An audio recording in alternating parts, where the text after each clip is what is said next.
Ден 5 от нашата направа на квас за хляб. Активен, ето както се вижда. И отново повтаряме като вчера. 50 грама от кваса, 50 грама вода и 50 грама ръжено брашно. Разбъркваме и отново слагаме на стайна температура.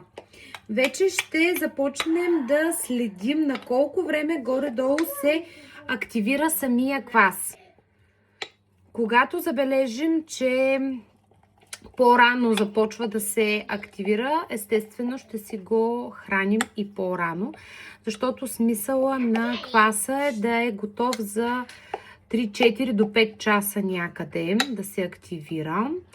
Така че вече след 5-6 ден можем да го следим и продължаваме нататък.